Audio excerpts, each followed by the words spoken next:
Do you ask yourself where's the best place to put your money right now? Is it in stocks or funds or real estate? Where's the best place to be investing your money right now?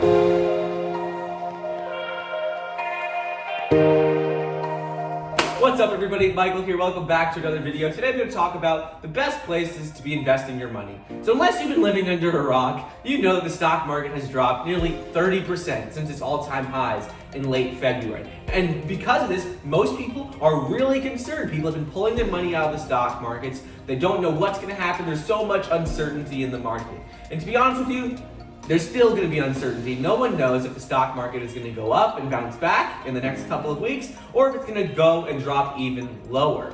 But the one thing to keep in mind is that it will eventually continue to grow and the economy will thrive.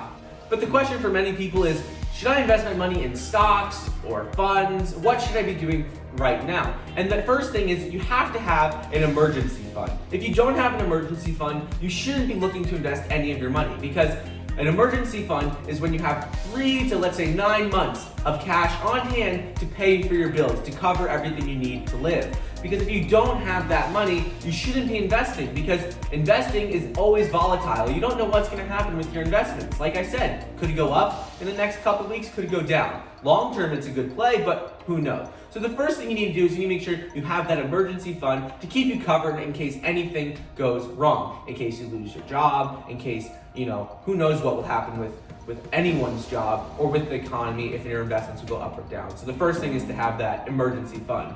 So the next thing you need to ask yourself is, do you want to invest in stocks or funds? Stocks, they carry a little bit more risk.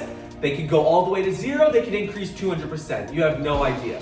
With funds, they're a little more conservative. You know they're not going to go to zero, but they also aren't going to increase 100% in a year. But over the last 100 years, the stock market has returned a 10% average every single year. So if you invest in a fund, it's a little more conservative, but you know that you're going to get a decent return in the long run.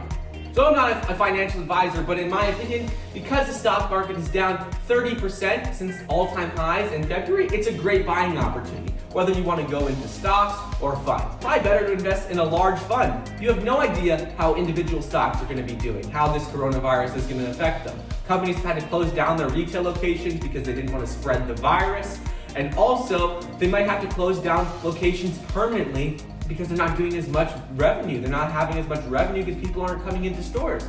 So because of that, they might have to close locations permanently, conduct layoffs. So that could have a huge effect on a company, and it could end up going bankrupt. You have no idea how this is gonna affect them, and you won't know right now. You might not know for a couple months.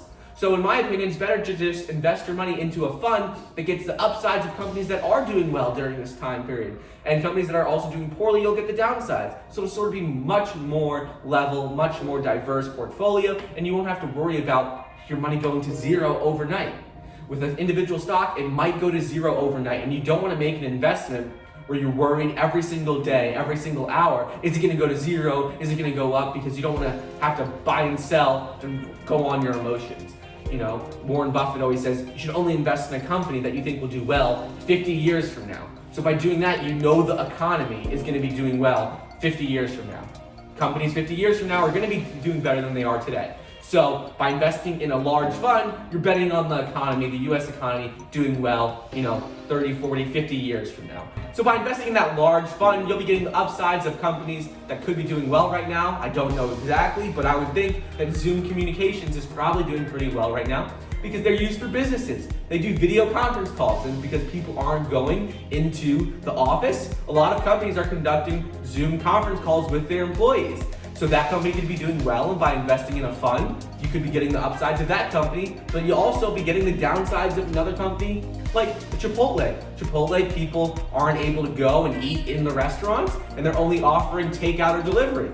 So they're probably doing a lot less revenue, and similar to a lot of companies that had to close down their retail locations, are probably doing a lot worse this quarter than last quarter. So by investing in that fund, you'll have a diverse portfolio. You won't really have to worry about a company going to zero overnight because you have a diverse portfolio. And if a company does go to zero, you have other companies that are doing well, so it's not going to affect you as much. And as an investor, you don't want to be worried every single minute, every single day if you're going to go to zero. You want to make an investment, feel confident about it, and sort of just leave it there. So with those two things, make sure you have an emergency fund before you invest in anything. Once you have that emergency fund, figure out if you want to go into stocks or funds. There's no right answer. Either one could be good. Just funds have a lot less risk and you won't have to worry about them as much. If you find a company that you think is extremely undervalued and you think it'll do well in the future, well then go ahead and invest in that. But just make sure you know how much risk you can take if you want to be more conservative or you want to be more aggressive. Anyways, that's all I got for you guys today. Thank you so much for watching. Like the video down below, leave a comment, subscribe, and I'll see you guys next time.